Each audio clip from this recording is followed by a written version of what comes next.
Entonces vamos a iniciar las exposiciones del día de hoy, lo vamos a hacer rifadito para que todos salgamos bien. Y entonces, Erika Dianira,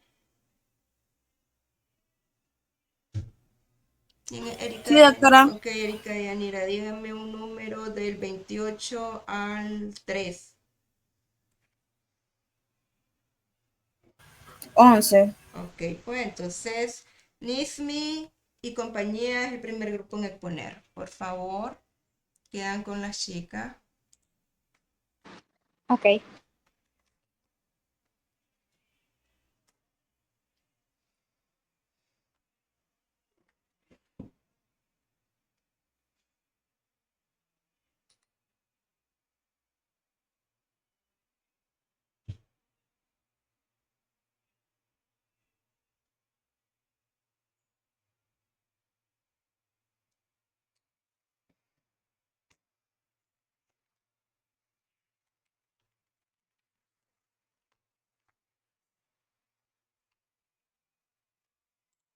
Recordando un poco mientras las chicas presentan, Nismi, por favor.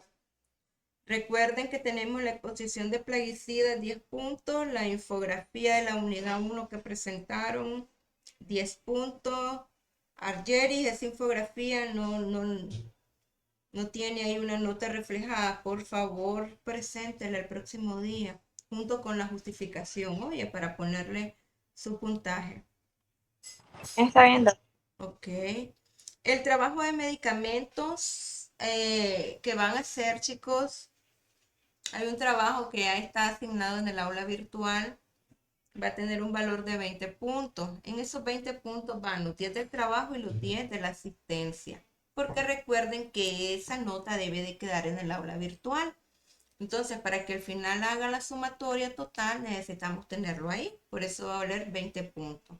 Pero es que ahí ya van los 10 de la asistencia, todos los que nunca fallaron las tienen, y los 10 de ese trabajo. Ya están las indicaciones del trabajo. Nisme, ya está lista para presentar.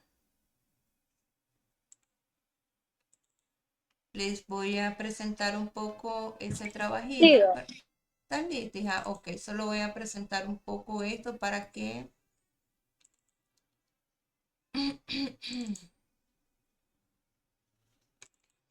sepan qué es lo que van a hacer en el trabajo.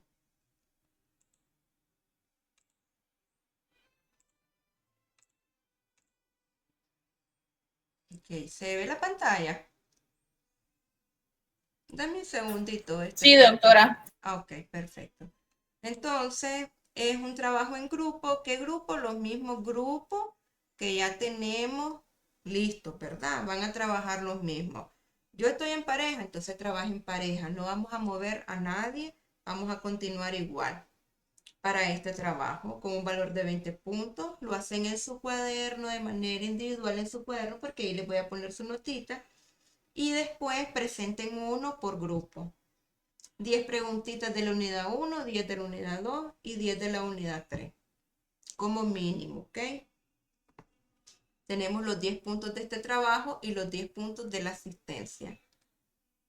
¿Por qué van inmersos? Porque tienen que tener esas notas reflejadas en el aula virtual. Entonces lo valemos de una vez por 20 puntos. ¿Quedamos claro ahí? Preguntas, sugerencias. Los escucho. Solamente son esas 10 preguntitas de la 1, de la 2 y de la 3. Entre esas 10, ¿verdad? De la unidad 1, pues ustedes acomódenlo. Si son 4 temas la unidad 1, pues de esos 4 temas sacan 10 preguntas. No es 10 de este tema, 10 del otro. No. De la unidad 1, 10. De la unidad 2, 10. Y de la unidad 3, 10. Ok, ¿comprendieron? Ana, ¿te encuentras, Ana? Sí, Eso, doctora, ok, comprendí. ok, excelente, amor. Entonces, eso es importantísimo, lo suben al aula virtual en documento Word, lo presentan en su cuadernito y tenemos para la entrega de ese trabajo en el aula virtual, si no me equivoco, hasta el viernes 26. Si no, me avisan para ponerlo hasta el viernes para que les dé chance, ¿ok? Entonces, igual lo vamos a trabajar, Bueno, van a tener todo este tiempo para hacerlo. Sí, estamos bien. Entonces, preguntas no tenemos. Continuemos entonces, Nismi. Y me regala los nombres de los compañeritos, por favor.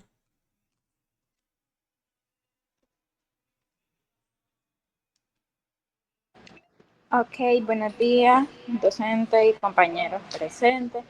El día de hoy nosotros les vamos a hablar acerca de la intoxicación por antiarrítmicos. Mis compañeros son Marlon Girón, Shannon Kelly y Carmen Río, aparte de mi persona, claro. Doctora, como nuestro tema era bastante amplio, no nos salió solamente una infografía porque eran 4 subclases, entonces nosotras buscamos cómo dividirlo para que nos quedara ahí lo más presentable. Ok, está bien, perfecto.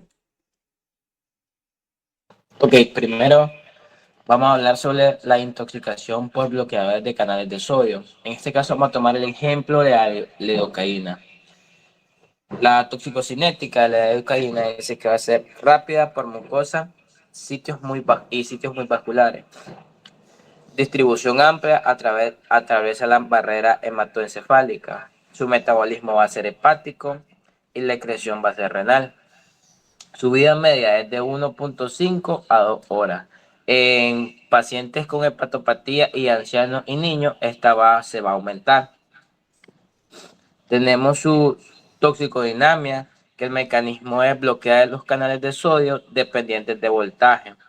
Esto va a tener efecto tóxico en el sistema nervioso central, donde va a haber hiperexcitabilidad, convulsiones, depresión. En el cardiovascular también va a haber disminución de la conducción, arritmia y paro cardíaco. Su uso, tenemos lo que es el anestésico local, bloqueando los canales de calcio, un antiarrítmico de la clase 1B, control de arritmias ventriculares. Su cuadro clínico va a ser según la manifestación plasmática o concentración plasmática. Tenemos que el sistema nervioso de 3 a 6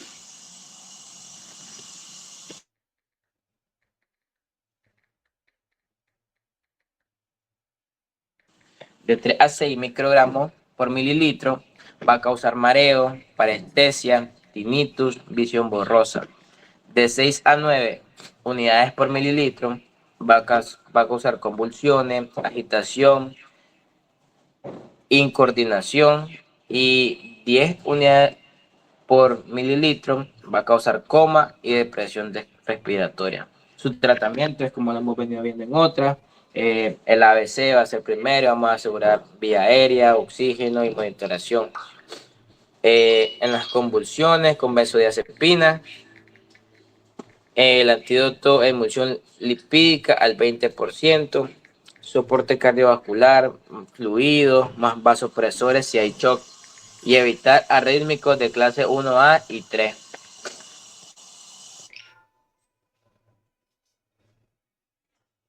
Ok, yo les voy a hablar acerca de la intoxicación por beta bloqueantes.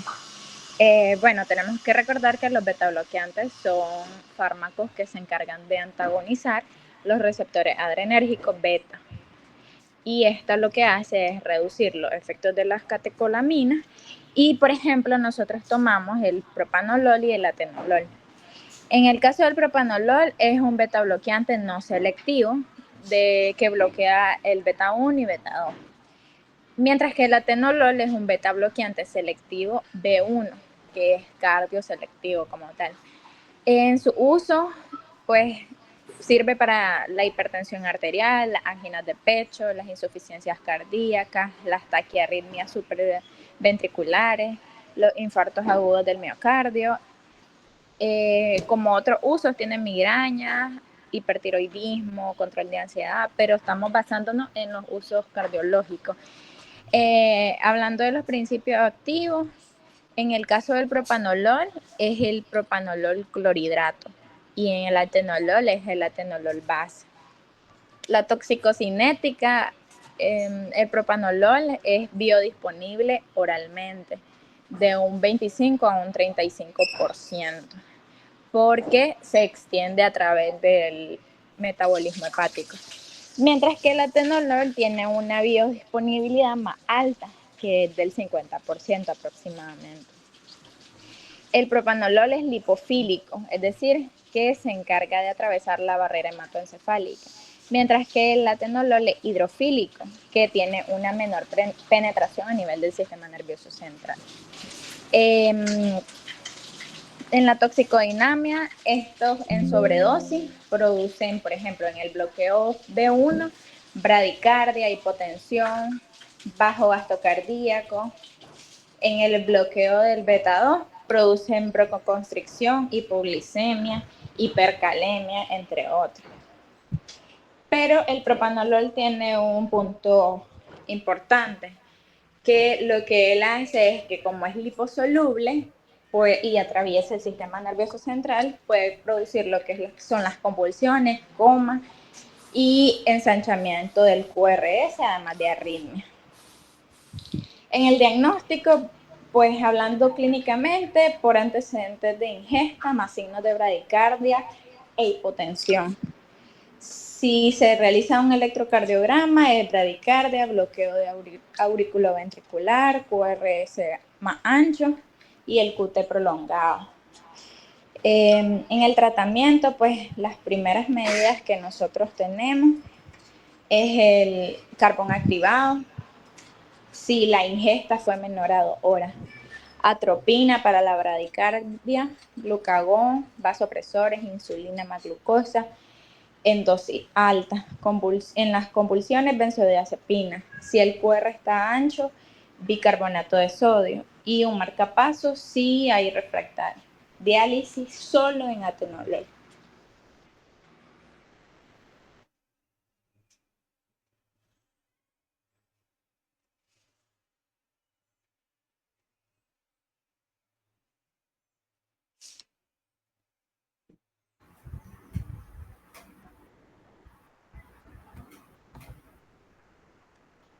Bueno, yo le voy a hablar sobre los bloqueadores de canales de potasio. Tenemos como fármacos habituales la amiodarona. Son los que bloquean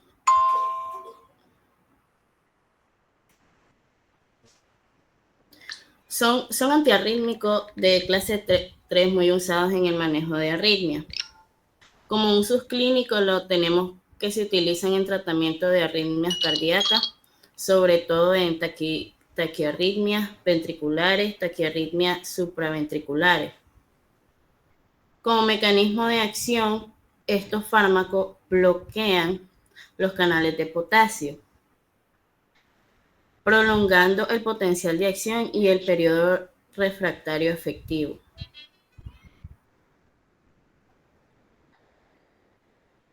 En la intoxicación de amiodarona, la dosis de carga alta es de 800 a 1600 miligramos por día al inicio. Luego se mantiene de 100 a 400 miligramos por día. Puede generar toxicidad cardíaca si se excede. El sotalol en dosis habituales de 80 a 160 miligramos cada 12 horas. Si se pasa la dosis, el riesgo de torsada de arritmias peligrosas y bradicardia, sobre todo si el paciente tiene insuficiencia renal, porque no se va a eliminar bien. Y en las medidas de desintoxicación, estas medidas de desintoxicación, estas sirven cuando el paciente ingirió el medicamento recientemente menos de 1 hora.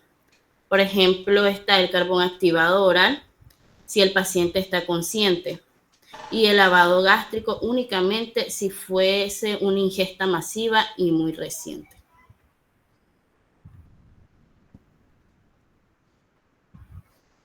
Ahora con la clase 4, que son los,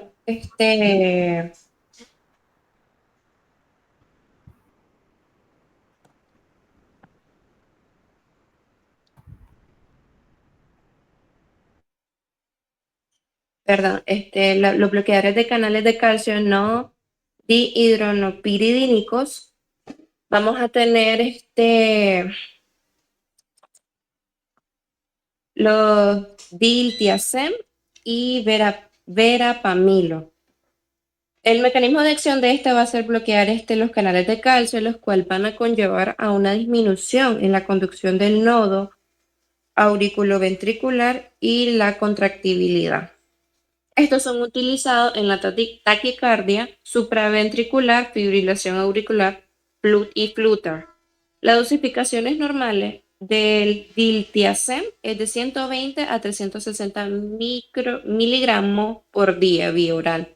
Y la verapamilo es de 240 a 480 microgramos por día vía oral. Su dosificación máxima va a ser hasta los 480 microgramos por día en ambos. Hablamos de una sobredosis cuando excede los 500 microgramos por día. Esto va a conducir a una bradicardia grave, bloqueo auricular ventricular, hipotensión, shock. En los efectos adversos tenemos que esta va a tener bradicardia, bloqueo AV, hipotensión y estreñimiento. El antídoto en caso de sobredosis va a ser el glucanato de calcio, vasopresores y marcapasos cuando son los casos muy graves. En la dioxina tenemos que su mecanismo va a ser la inhibición de la bomba sodio-potasio ATPasa. Va a aumentar el calcio intracelular, lo cual va a conllevar a un efecto inotrópico positivo y disminución de la conducción del nodo AB. Los usos terapéuticos de esta va a ser insuficiencia cardíaca, fibrilación auricular con respuesta rápida. Su dosificación normal es de 0.125 a 0.25 miligramos por día en vía oral. En anciano o insuficiencia renal va a ser de 0.125 miligramos por día. Su dosificación máxima va a ser hasta el 0.25 miligramos por día. Se habla de una sobredosis cuando los niveles séricos hay mayor de 2 nanogramos por mililitro o una ingesta mayor de 10 miligramos cuando se habla de algo agudo. Esto va a conllevar arritmias graves, náuseas, vómitos, confusión y xantopsia, que son las visiones amarillas. Los efectos adversos de estos medicamentos va a tener principalmente digestivos, náuseas, vómitos. En lo cardíaco vamos a tener arritmia y en visual pues vamos a tener la xantopsia. El antídoto para esto van a ser anticuerpos antidioxina y corrección de electrolitos. En la adenosina vamos a tener que su mecanismo de acción va a ser la activación de receptores A1, lo cual va a llevar a una hiperpolarización del nodo AB y lo cual va a conllevar a un bloqueo transitorio de conducción. En sus usos terapéuticos vamos a tener que es para la taquicardia supraventricular paroxística. La dosificación normal es de 6 miligramos intravenoso en bolo rápido y si falla va a haber un segundo de 12 miligramos intravenoso. Máximo son dos dosis de 12 miligramos. La sobredosis en esta es rara porque su eliminación va a ser su vida media va a ser igual a menor de 10 segundos. O sea, de que esto es muy raro, pero en caso de que exista, los síntomas van a ser riesgo de asistolia prolongada, bradicardia extrema, broncoespasmo en asmático. Y los efectos adversos que esto va a tener va a ser rubor, disnea, dolor torácico y asistolia breve. El antídoto para esto va a ser aminofilina o cafeína.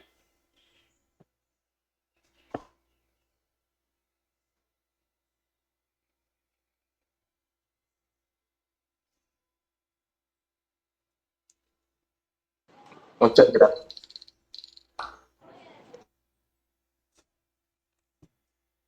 Ok, chicos, excelente, muy bien. Les felicito, muy bien. Entonces, ahora por favor, ustedes me regalan un número del 1 al 3.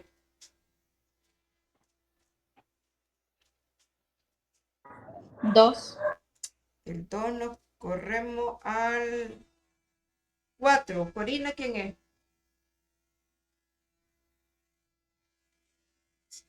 Corina, ¿se encuentran?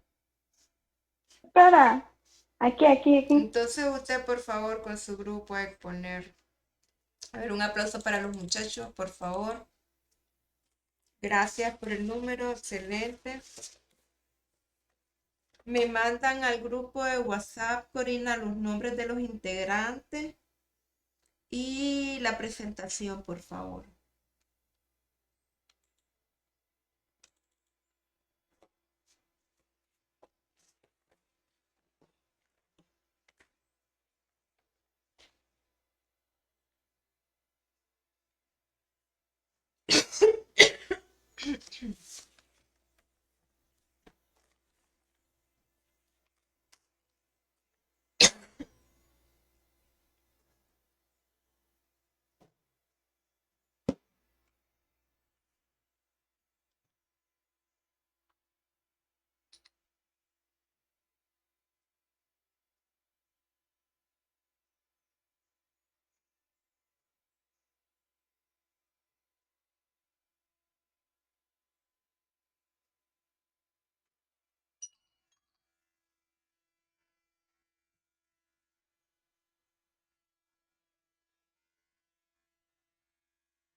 Doctora,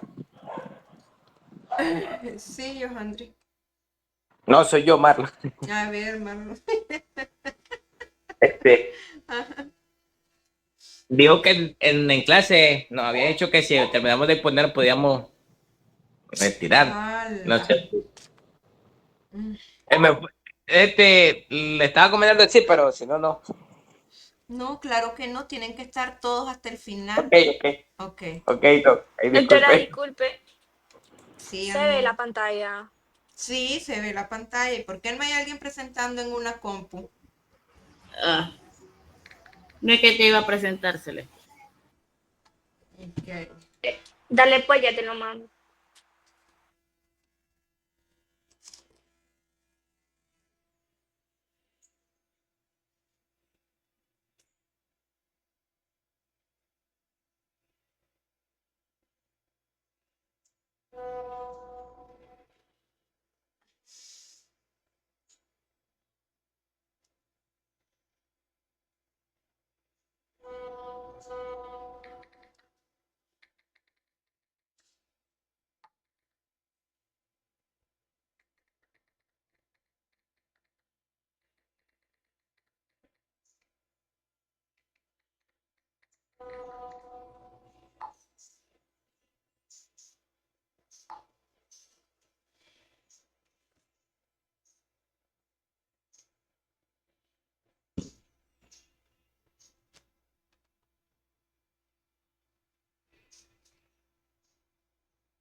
Buenos días, doctora y compañeros. Mi grupo está conformado por Corina Calonge, Celeste González y mi persona Odalis Molina.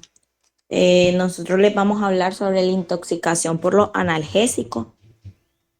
Los fármacos mencionados van a ser el diclofenaco, la aspirina, el ibuprofeno, el naproxeno. Bueno, para comenzar aquí tenemos la intoxicación por diclofenaco. En la descripción y los usos del medicamento tenemos que el diclofenaco va a ser un antiinflamatorio no esteroideo del grupo fenilacético que va a actuar impidiendo la formación de prostaglandinas en el organismo, ya que este va a inhibir la enzima ciclooxigenasa. Entre los usos de este fármaco tenemos que va a ser para la inflamación, para el dolor leve o moderado, para el tratamiento de la fiebre y para el dolor postoperatorio. Como principio activo tenemos que el principio activo va a ser el diclofenaco sódico Cada comprimido va a contener 50 miligramos de diclofenaco sódico, equivalente a 46,5 miligramos de diclofenaco. Los demás componentes son cropovidona, sacarina sódica, esteato de magnesio y aroma de limón. En su toxicocinética vamos a tener absorción, que se va a absorber rápidamente en el tracto gastrointestinal. La distribución vamos a tener que se va a unir en gran medida a las proteínas plasmáticas. Se va a metabolizar principalmente en el hígado a través de la CYP G12C9, y en la excreción vamos a tener que los metabolitos se van a eliminar principalmente por medio de la orina. En toxicodinamia vamos a tener que su acción podría ser debida al menos en partes a la inactivación de los isoenzimas ciclooxigenasa 1 y ciclooxigenasa 2. Se catalizan la bioversión del ácido araquidónico en prostaglandina, impidiendo así la participación de estas como mediadoras de los procesos de inflamación y generación del dolor como tal. Al igual que otros AINES también, inhibe también la actividad antiagregante plaquetaria. En su cuadro clínico y diagnóstico vamos a tener que el paciente puede presentar letargia, mareo, pérdida de la conciencia, náuseas, vómito, dolor epigástrico, hemorragia gastrointestinal, tinnitus, depresión respiratoria, falla renal aguda, convulsiones y hasta el coma.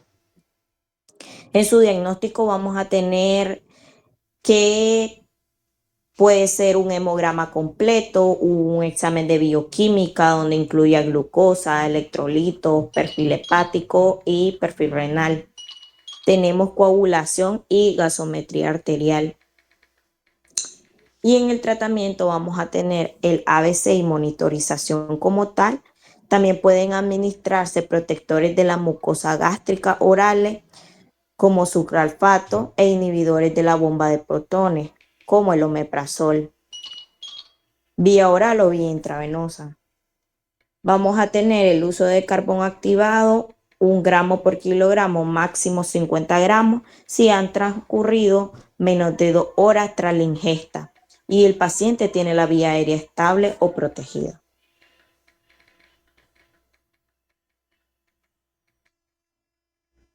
Ahora les voy a hablar sobre la intoxicación por el ibuprofeno.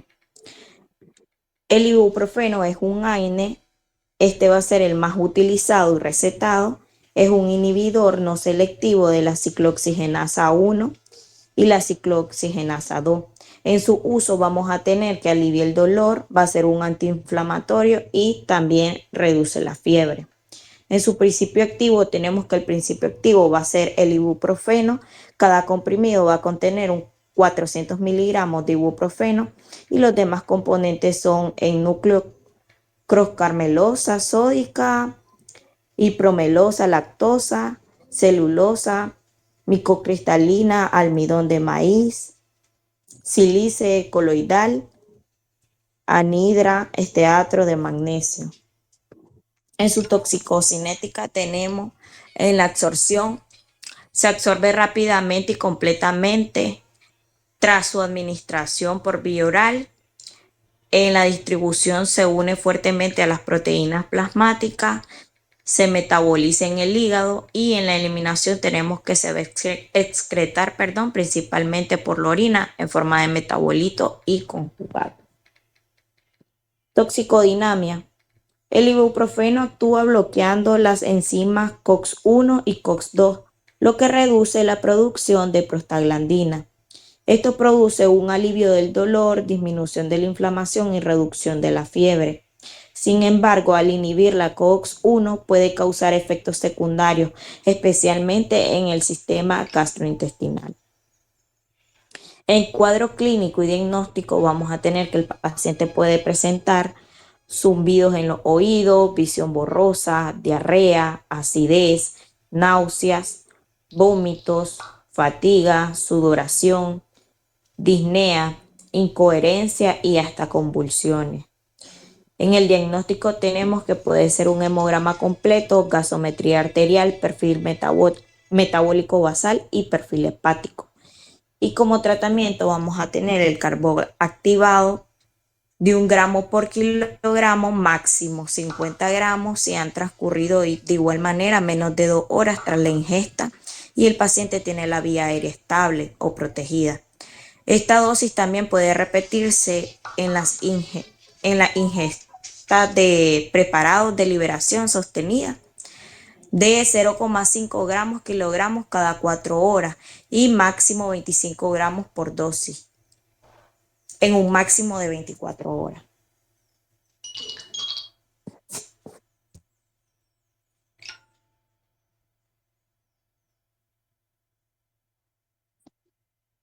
El paracetamol es un analgésico antiempírico inhibidor de la síntesis de prostaglandinas periférica y central por acción sobre la ciclooxigenasa. También su uso es eficaz para el control del dolor leve o moderado causado por afecciones articulares, otalgia, cefalea, dolores otogénicos, neuralgia y procedimientos quirúrgicos menores. En su principio activo, en el paracetamol, cada comprimido contiene 500 miligramos de paracetamol. Los demás componentes excipientes son sacarina sódica, hidroxipropilcelulosa, extracto de magnesio, talco, carboximel, almidón sódico de patata, dióxido de sílico y aroma naranja. Tenemos lo que es la toxicodinamia, es el principio metabólico tóxico del paracetamol, la N-acetil-P-benzoquianomiamida. Es producida por el sistema hepático que la enzima citocromo P450. El glutatión almacenado en el hígado detoxifica, es metabolítico. Una sobredosis aguda depresiona los depósitos hepáticos del glutatión. Tenemos lo que es la toxicocinética. Ante una dosis mayor a la terapéutica del paracetamol por vía oral, a nivel sanguíneo se obtiene un pico plasmático más tardíamente, aproximado entre 4 horas de ingesta. Debido a la que gran cantidad de droga que se encuentra en el tubo digestivo tarda más tiempo en ser absorbida, a su vez a la distribución en tejido es más lenta, prolongando su vida media sanguínea por más de 12 horas. Al igual que una dosis terapéutica, un 5% de paracetamol se elimina por vía renal. Sin modificarse, un 95% es metabolizado a nivel hepático. Tenemos lo que es el cuadro clínico y diagnóstico, que al cabo de 24 horas a 72 horas pueden aparecer náusea, vómito y dolor abdominal. En su diagnóstico tenemos lo que es el topaje de paracetamol en sangre, los laboratorios, hepatogramas, coagulogramas, glucemia, amilasa, urea, creatinina, ionograma, orina completa, un ECG y un monograma de Rumac. En el tratamiento tenemos entre las primeras horas un lavado gástrico, ya después de las 2 horas se puede administrar carbón activado, y como es el tratamiento de elección, la acetilcisteína intravenosa.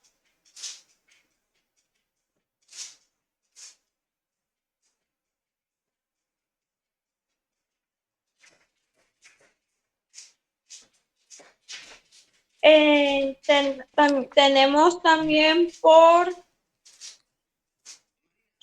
intoxicación por aspirina.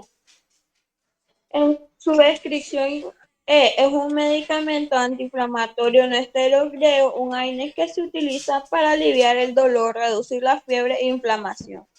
y prevenir la formación de coágulos sanguíneos. En su uso también se alivia el dolor de cabeza, muscular, menstrual y dental, así como reducir la fiebre y la inflamación asociada a condiciones como la artritis.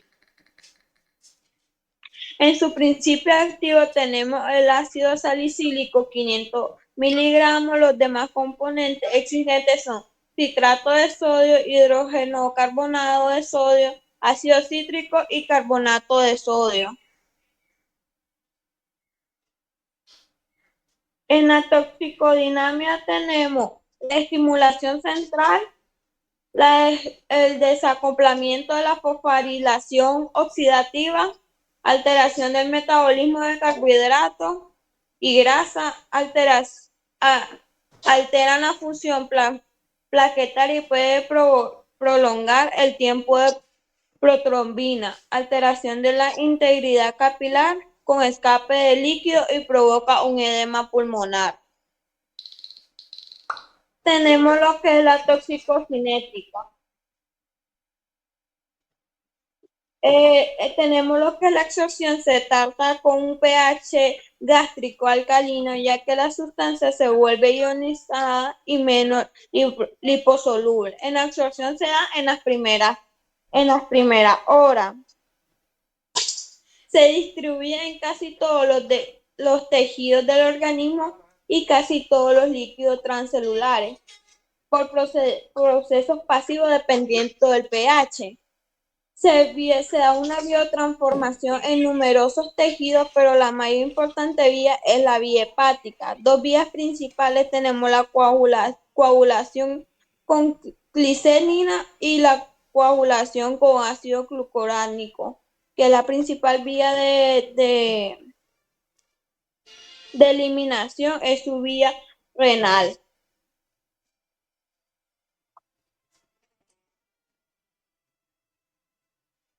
Tenemos cuadro clínico y diagnóstico, pueden presentarse adormecimiento, respiración rápida, dificultad respiratoria, fiebre, deshidratación, hipotensión, niveles bajos de oxígeno de la sangre, formación de ácido láctico en la sangre, líquido en los pulmones, convulsiones e inflamación del cerebro. Para un diagnóstico tenemos el historial de la ingesta, cuadro clínico, los gases arteriales, datos de laboratorio, alcalemia respiratoria y acidosis metabólica, medicamento sérico, electrolitro, glucosa, urea, creatinina, tiempo de tropombina, radiografía de tórax. En el tratamiento tenemos el ABC, líquidos intravenosos que deben tener cuidado por edema pulmonar y daño renal. Oxigenoterapia, la descontaminación, el antídoto no existe. Tenemos la descontaminación de la inducción del vómito. Mecanismo con jarabe de ipecacuanha de 15 ml en niños y el 30 ml en adultos. Tenemos lo que es el lavado gástrico, igual un carbón activado de 4 horas, administrar catártico y alcalino de la orina, pasar de 4 horas y mantener el pH por encima de 7.5.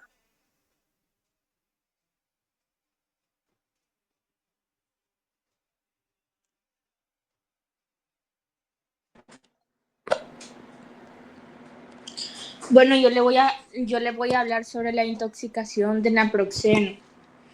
Tenemos que la descripción y el uso del naproxeno. Este medicamento es un AINE antiinflamatorio no esteroideo derivado del ácido propiónico. Este se utiliza para el dolor leve o moderado, también para la fiebre, los procesos inflamatorios como artritis, tendinitis, bursitis y dismenorrea. Como principio activo del naproxeno, pertenece al grupo de los antiinflamatorios no esteroideos como los AINE, derivados del ácido propiónico. Como toxicocinética, su absorción es rápida y es por vía oral. Su biodisponibilidad es del 95%. Su unión a proteínas plasmáticas es desde el 99%. El metabolismo es hepático, su eliminación es renal y su semivida es de 12 a 15 horas. Como toxicodinamia, tenemos que la inhibición es de prostaglandina, su efecto es analgésico, antiinflamatorio, antipirético. Como riesgos tóxicos, se da por irritación gastrointestinal, sangrado, nefrotoxicidad y aumento del riesgo cardiovascular. Como cuadro clínico y diagnóstico de intoxicación de naproxeno, sus síntomas leves van a ser náusea, vómito, dolor abdominal, somnolencia y también mareo. Como síntomas graves, acidosis metabólica, insuficiencia renal aguda, sangrado, convulsiones, hipotensión, depresión respiratoria o también coma. Como diagnóstico va a ser clínico, más antecedentes de ingesta, de laboratorio, electrolitos, creatinina, función hepática y gases arteriales. Como tratamiento no existe un antídoto específico, pero se considera las medidas iniciales, que va a ser lavado gástrico, sin menor de 1 hora de ingesta masiva, carbón activado, soporte vital como manejo de líquidos, control de electrolitos, monitorización cardíaca y respiratoria. Como complicaciones, se debe tratar las convulsiones con benzodiazepina. También se debe corregir con acidosis con bicarbonato. También otro tratamiento es la hemodiálisis, que es un poco eficaz, pero alta en unión a proteínas.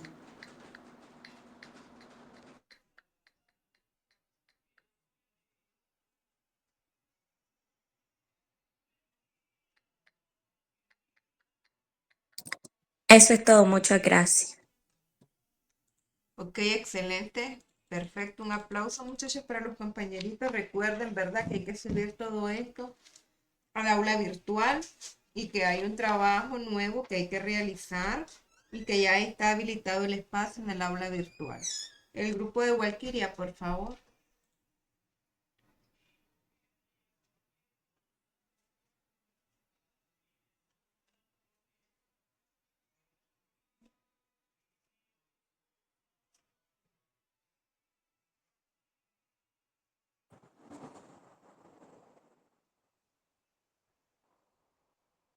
Buenas tardes, doctora.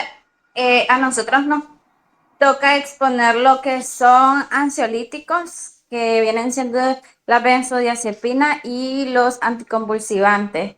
Nuestro grupo está conformado por Argeris García, Walkiria Geraldine Quijano, Snyder López y mi persona Ana Borges.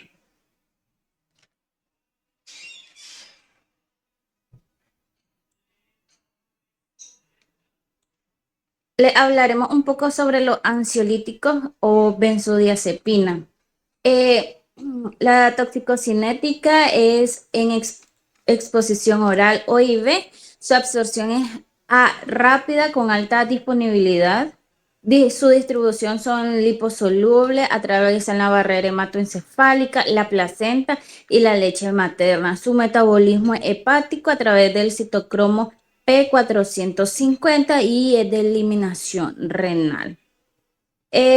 Su toxicodinamia es depresión progresiva del sistema nervioso central, la potenciación excesiva del GABA, lo que provoca una sedación profunda y depresión respiratoria.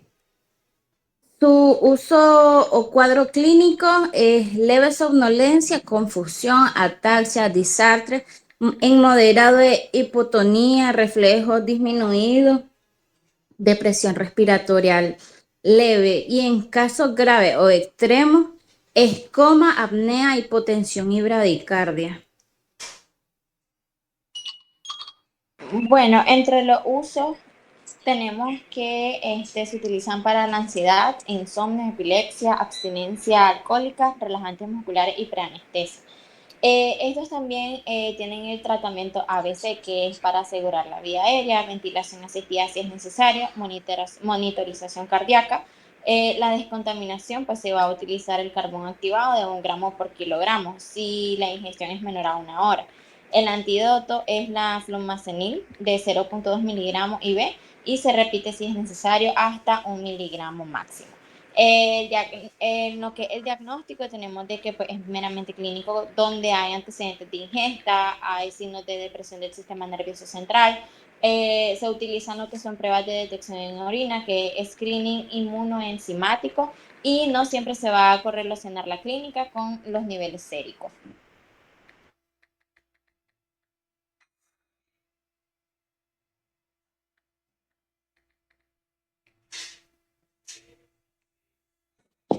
Bueno, yo voy a hablar sobre anticonvulsivantes.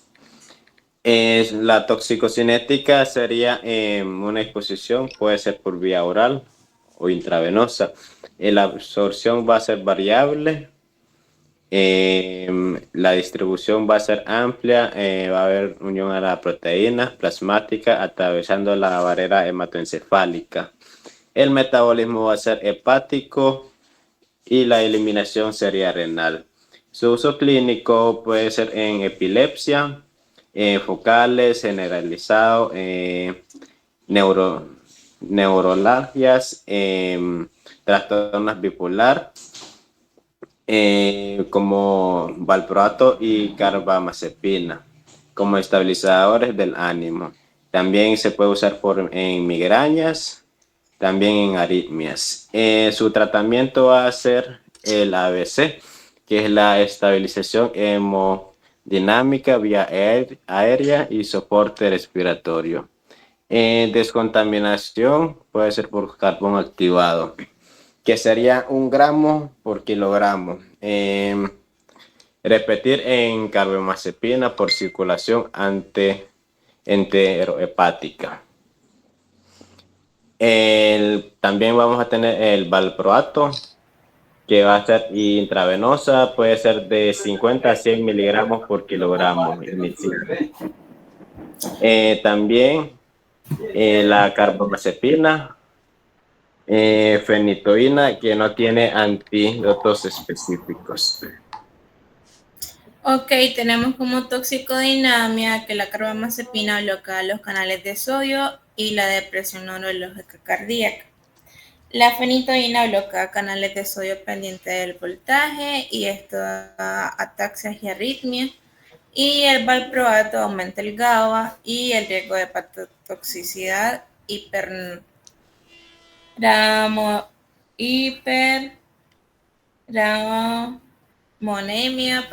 y edema cerebral. Tenemos como cuadro clínico la somnolencia, diplopía, convulsiones, arritmia y coma. La fenitoína da nistagmo, ataxia, disartria, hipotensión y arritmias ventriculares. Y el valproato da vómitos, letargia, hepatotoxicidad, encefalopatía, hiperamonémica, y edema cerebral y coma. Y como diagnóstico tenemos lo clínico más antecedentes de la exposición, con una determinación de niveles plasmáticos, como la carbamazepina de 4 a 12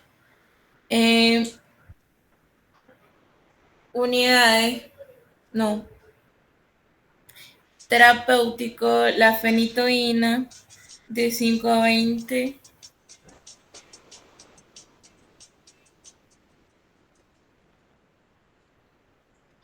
el valproato de 5 a 10 y las pruebas de la función hepática renal y amonio sérico, como el valproato, y un EKG para descartar arritmia.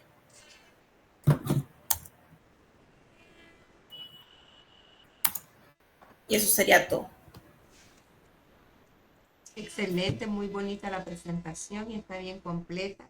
Recuerden por favor subirlo al aula virtual, revisen el trabajo que hay que hacer también en el aula virtual y deben de subir todo, si no están esas cosas ahí, pues van a tener puntos menos, aunque yo lo tenga anotado, muchachos, porque debe de coincidir, es lo que esté en el aula virtual la nota. Ok, entonces por favor el siguiente grupo. Levante la manito, ¿quién va a pasar? Ok, por favor, Erika. Excelente. Me manda, ¿verdad? El grupito de WhatsApp, los nombres de los integrantes y la presentación.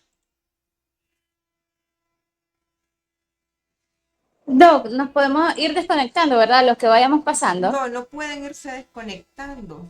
Tienen que estar hasta el final de las presentaciones, por favor. Ok.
Bueno, buenos días. A nuestro grupo nos toca los fármacos antidepresivos. Estamos conformados por Jenny Sevilla, Angie Cruz, yo Andri Jarquín y mi persona Erika Torres.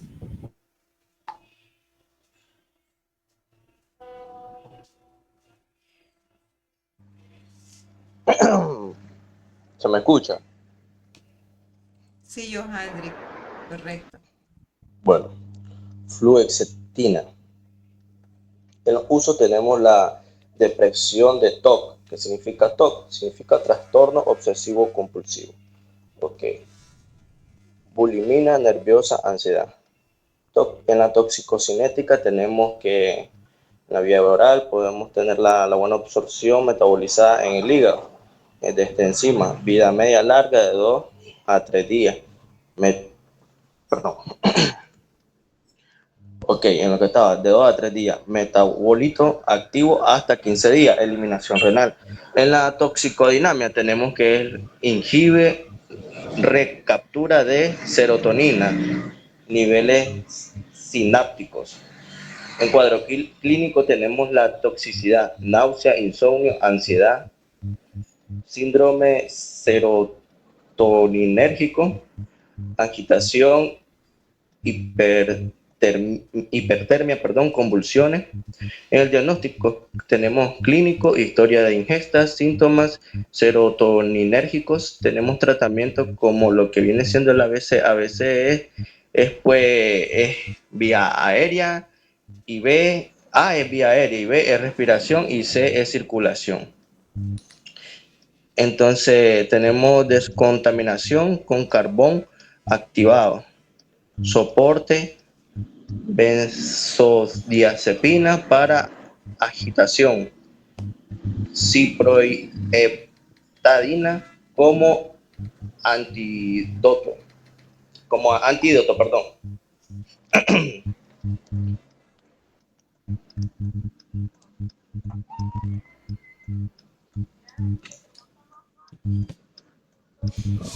Bueno, tenemos la sertralina. En su uso tenemos que se puede usar para la depresión, trastorno obsesivo compulsivo,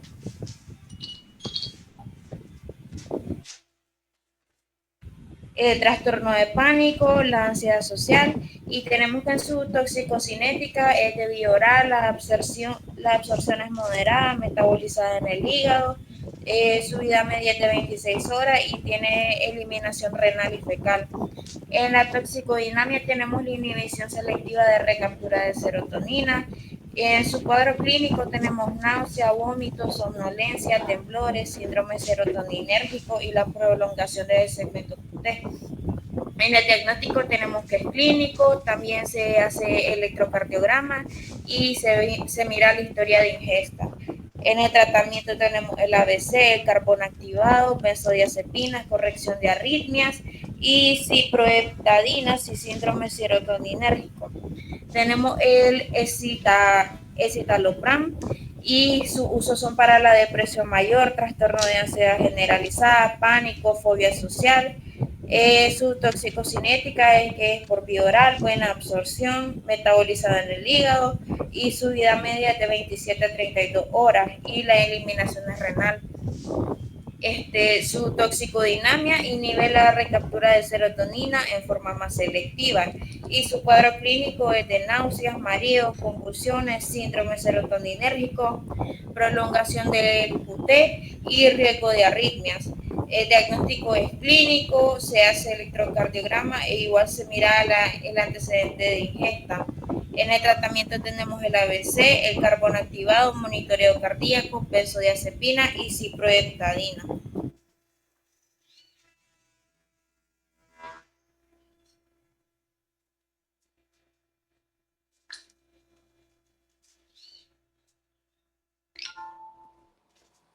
En la duloxetina, en su uso tenemos si hay depresión mayor, ansiedad, dolor, la fibromialgia y dolor crónico. En sus principios activos tenemos que la dulcetina es inhibidor de recaptación de la serotonina y la noradrenalina.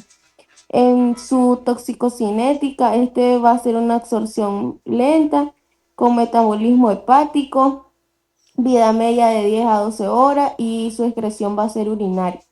En su toxicodinamia, exceso de serotonina o noradrenalina. Tenemos el riesgo del síndrome del serotoninérgico. En su cuadro clínico va a presentar temblor, hiperreflexia, agitación, confusión, taquicardia, hipertensión, fiebre grave, convulsiones o coma. En su diagnóstico, esto va a ser clínico en el criterio de Hunter, electrocardiograma y exámenes de laboratorio. En su tratamiento tenemos el ABC, soporte vital, carbón activado, para ciprohepalina, para el síndrome serotoninérgico y la benzodiazepina.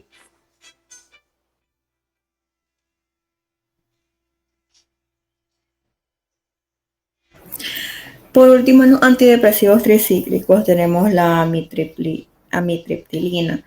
En los usos tenemos que está utilizado para la depresión, dolor neuropático, migraña, insomnio, fibromialgia. Su principio activo es la amitriptilina, clorhidrato. En su toxicocinética tenemos que exposición por vía oral, su absorción es rápida con una biodisponibilidad del 30 a 60%. Su distribución es alta, unión a proteínas plasmáticas, metabolismo hepático, su eliminación es renal. En la toxicodinamia tenemos que inhibir la recaptación de serotonina y noradrenalina, bloqueando los receptores muscarínicos, histamínicos y alfa-adrenérgicos. En su cuadro clínico tenemos que presenta somnolencia, sequedad de boca, visión borrosa, arritmias, convulsiones, coma. En el diagnóstico tenemos que es clínico más un EKG con una prolongación del QRS-QT. El tratamiento va a ser ABC vital, lavado gástrico, combinado con carbón activado, bicarbonato de sodio, en el caso de arritmia, benzodiazepina en el caso de convulsiones y cuidado intensivo si es grave. Eso ha sido todo. Excelente, muchachos. Recuerden, por favor, subir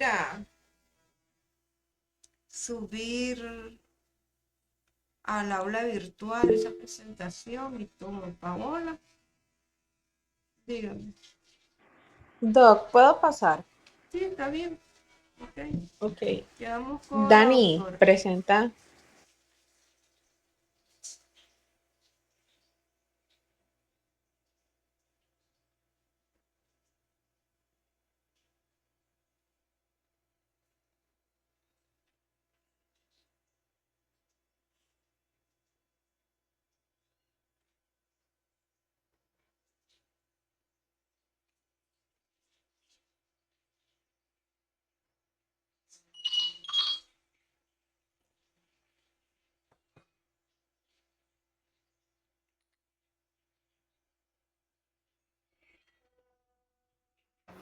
Un segundo que yo voy.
Se ve la situación y se me escucha. Sí, Dani, perfecto. Ok. Muy buenos días a todos los jóvenes y a la autora presente. Como pueden ver, esta es la presentación de nuestro trabajo. El trabajo fue realizado por mi compañera Paola Chavarría y mi persona Dani Rivas.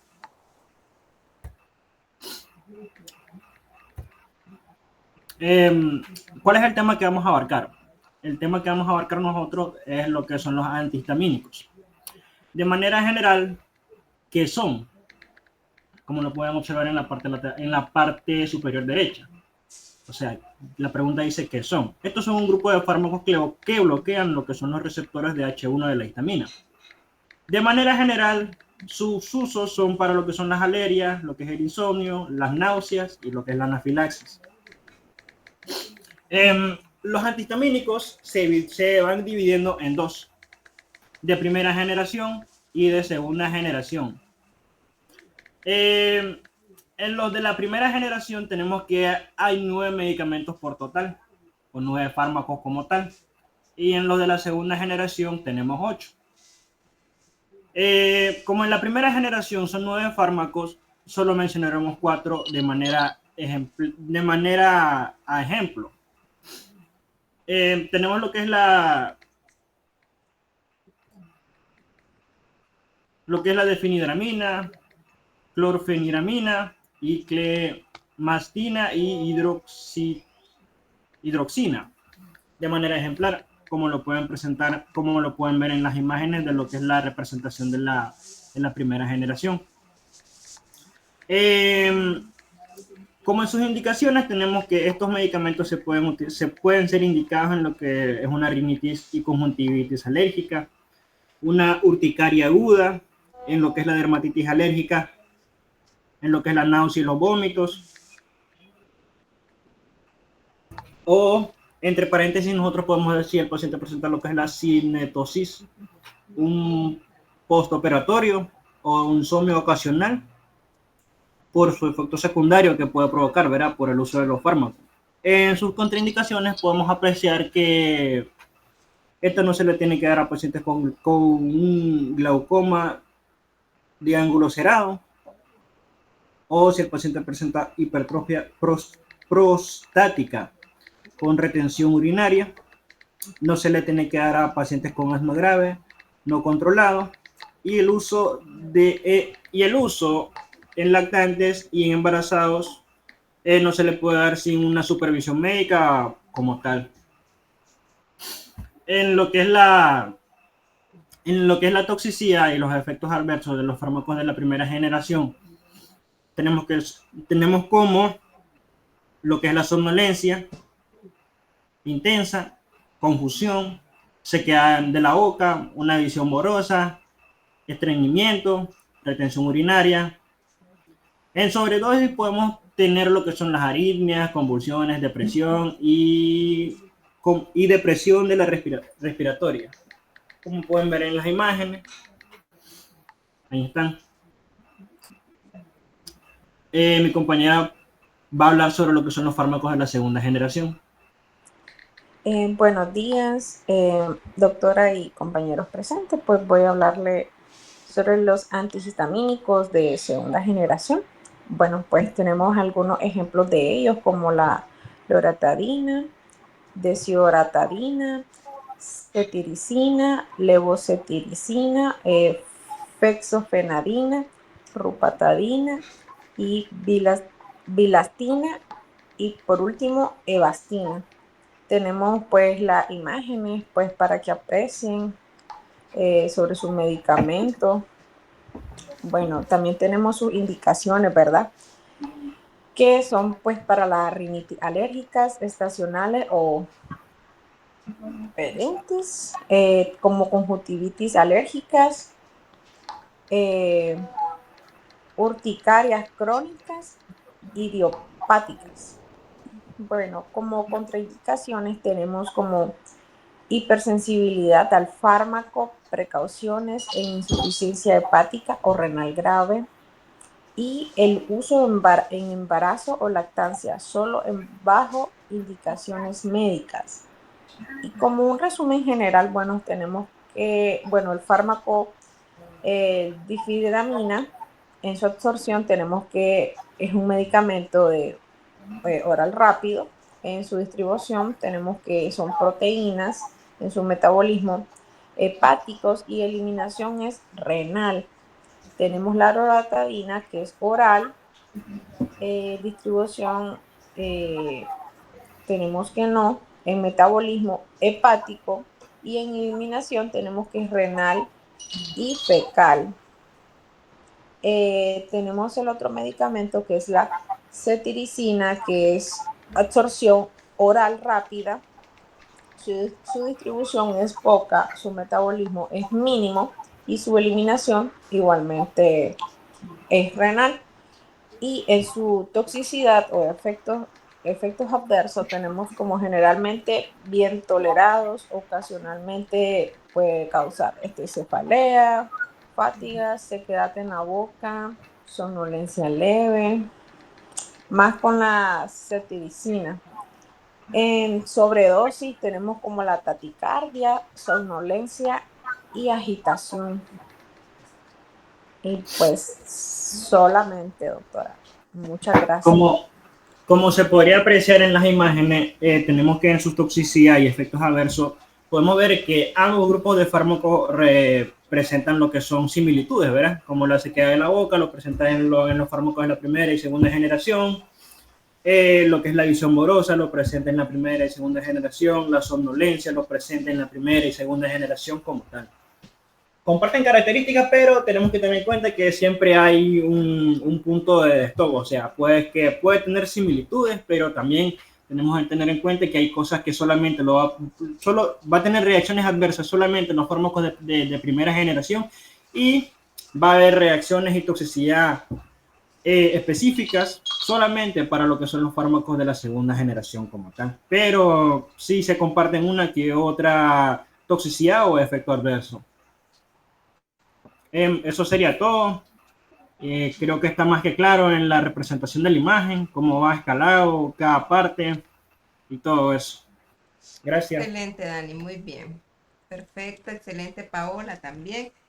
Les felicito muy bien. Por favor, recuerden subir al aula virtual. Recuerden revisar la tarea que ya está habilitado el espacio.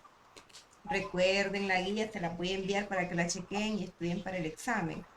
El último grupo, por favor.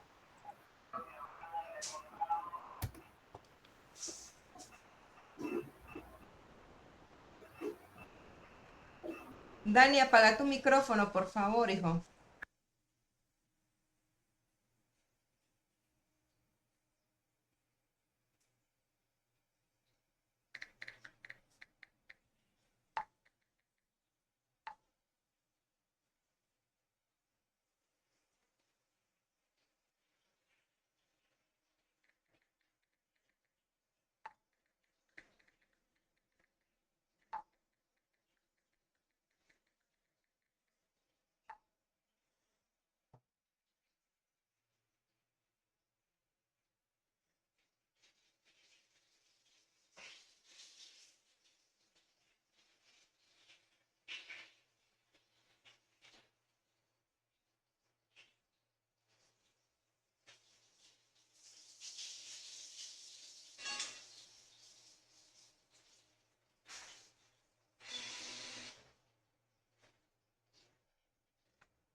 Tengan todos muy buenos días, doctor y compañeros presentes. El día de hoy les vamos a hablar sobre la intoxicación por broncodilatadores. En el caso de los broncodilatadores beta 2,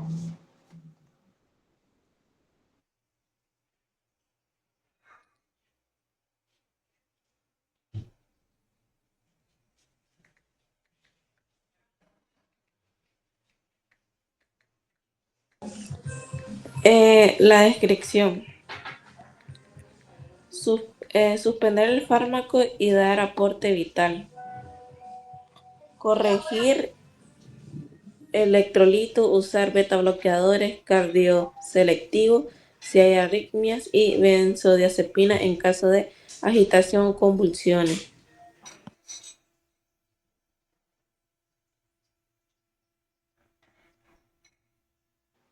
en cuanto a su uso y principio activo, encontramos que los beta 2 agonistas, como por ejemplo lo que es el salbutamol, el formoterol y el salmeterol, se usan como broncodilatadores en el caso de asma y EPOC. Su principio activo, estos van a estimular los receptores beta 2 adrenérgicos, lo cual va a aumentar el AMPC y relajar el músculo liso bronquial.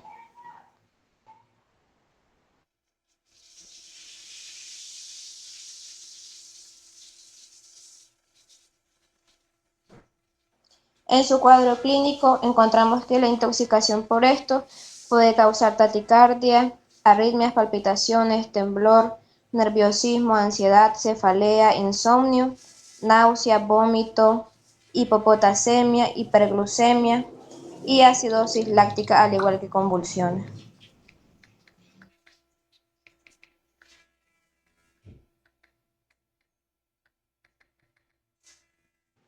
En su farmacocinética, estos son de absorción rápida. Su metabolismo es hepático y su eliminación es renal. Su vida media suele ser corta. Estos van a estimular lo que son los beta-2, lo cual va a aumentar el AMPC, lo cual va a llevar a lo que es una broncodilatación, lo que causa la taquicardia, el temblor, la hipopotasemia, es decir, todo el cuadro clínico antes mencionado.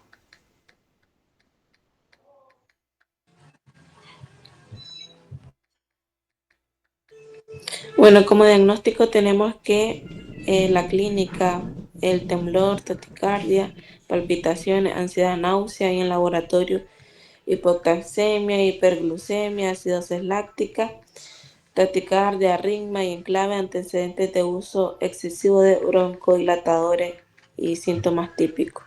Y en lo que es tratamiento, suspender el fármaco, soporte vital, oxígeno, monitor cardíaco, electrolitos, corregir hipotaxemia, arritmia, B bloqueadores cardioselectivos, metoprolol y con precaución, convulsiones o agitaciones, benzodiazepina, ácidos lácticos severos, manejo en UCI y soporte hemodinámico.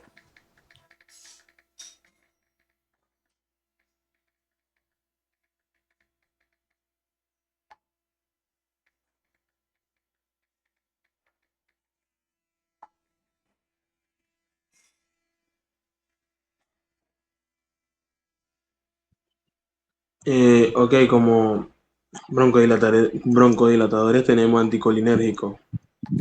Son fármacos que antagonizan de manera competitiva la acetilcolina en receptores muscarínicos M1, M5, inhibiendo la actividad parasimpática y favoreciendo un predominio simpático. Su uso y principios activos tenemos como oftalmología, la atropina, midriasis y ciclopegia. En el respiratorio tenemos hipratropio, tiotropio, broncodilatadores en EPOC y asma. En el digestivo tenemos la butiliosina, para cólicos y espasmos. En urinario tenemos oxibutina, tulterodina, es para la vejiga hiperactiva. En el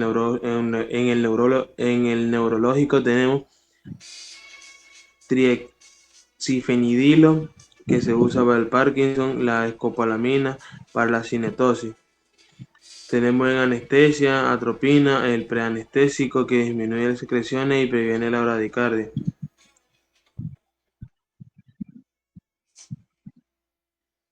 En el cuadro clínico tenemos la midriasis, visión borrosa, sequedad de boca, piel seca, retención urinaria, estreñimiento, el lirio paralítico, la taquicardia, hipertensión leve, hipertermia por anhidrosis, alteraciones neurológicas, agitación, delirio, alucinaciones, confusión y coma en casos graves.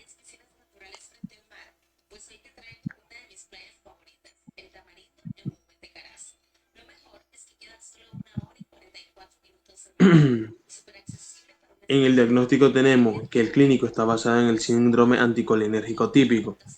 En el laboratorio o toxicología no existe una prueba específica, ya que se pueden medir los niveles séricos de algunos fármacos en laboratorios especializados. El diagnóstico diferencial como tal es el síndrome serotoninérgico, síndrome neuroléptico maligno, intoxicación por simpático mimetis, COS. En el tratamiento tenemos las medidas generales, el lavado gástrico, carbón activado. Si la intoxicación es reciente, la hidratación y control de temperatura, tratamiento específico.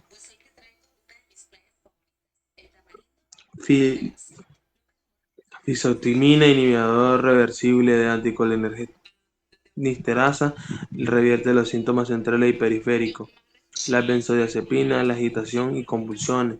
la cateterización vesical, la retención urinaria, el monitoreo para los signos vitales, el electrocardiograma y el estado neurológico. En su toxicocinética y toxicodinamia tenemos que la toxicocinética es la absorción rápida por vía oral, parenteral, inhalatoria y transdérmica. La distribución lipofílico que atraviesan la barrera hematoencefálica, ejemplo la atropina y la escopolamina. En el metabolismo tenemos que hepático principalmente por hidrólisis y conjugación. La excreción es renal y la toxicodinamia, que es el bloqueo competitivo de receptores muscarínicos M1 y M5. Gracias. Excelente, muchachos, muy bien. Por favor, Dino Gamaliel presentó. Voy, doctora. Bueno, lo que son las metilsantinas son otro tipo de tratamientos broncodilatadores. Bueno, la teofilina es un alcaloide natural derivado de las metilsantinas relacionado con la cafeína. Se utiliza como broncodilatador en enfermedades respiratorias y posee un gran margen terapéutico estrecho, por lo que dosis elevadas pueden provocar toxicidad. Se usa principalmente en tratamientos del asma bronquial, manejo de la enfermedad pulmonar obstructiva crónica y es un estimulante respiratorio en apneas del prematuro. Su principio activo es la teofilina 1,3 de metilsantina, que esta tiene una acción broncodilatadora estimulante del sistema nervioso central y de músculos respiratorios. Como toxicocinética, su exposición es en vía oral, tabletas, jarabes, intravenoso en emergencia. Tiene una absorción rápida en el tracto gastrointestinal desde un 90 a un 100%. Su distribución es 40% unidas proteínas. Atraviesa la placenta y leche materna. Se metaboliza hepáticamente por CYP1A2 y su eliminación es renal y tiene una vida media de 6 a 8 horas. Es prolongada cuando hay insuficiencia hepática, lo que es la eliminación. Lo que es la toxicodinamia o farmacodinamia, dice que esta va a causar una inhibición de la fosfodiesterasa. Esto va a causar un aumento de la AMPC cíclica y esto va a generar lo que es una broncodilatación. También tiene lo que es antagonismo de los receptores de adenosina. Esto va a causar un aumento en la estimulación del sistema nervioso central, corazón y músculos respiratorios. Bueno, la adenosina es una molécula, por decirlo así, que se cree que tiene un juego contraste con lo que son las catecolaminas. Esto va a inhibir a lo que es el sistema reticulador activador ascendente y pues va a generar lo que es sueño. O sea, es decir, esto que va a inhibir a este sistema va a estar inhibido, entonces va a haber un aumento en lo que son las catecolaminas y es por eso que son el cuadro clínico de lo que es taquicardia o todo lo que tiene que ver con el sistema simpático. Y bueno, aquí, como dice pues que a dosis tóxica causa arritmias, convulsiones, vómitos e hipotensión, que es por lo mismo el aumento del sistema simpático. También puede haber hipotensión o shock y paro cardiorrespiratorio. El diagnóstico es clínico, síntomas de estimulación del sistema nervioso central y cardiovascular, laboratorio, niveles plasmáticos mayor a 20 microgramos, mililitros, es tóxico y una dosis mayor a 40 microgramos por mililitro es letal. En el electrocardiograma vamos a encontrar alteraciones del ritmo cardíaco. Bueno, el tratamiento primeramente el ABC, el soporte vital básico, que es la vía aérea, la ventilación, la circulación, la descontaminación, que es con un carbón activado. Para las convulsiones se utilizan benzodiazepinas como diazepam, lorazepam. En las arritmias, lidocaína o propanolol. En casos graves se dice que hemodiálisis o hemoperfusión. Y pues eso sería todo, doctora. Ok, excelente, muy bien. Entonces, ya todos los del grupo tienen su nota. Recuerden, por favor, subir al aula virtual todos. Revisen el aula virtual. Y nos veríamos en nuestro encuentro presencial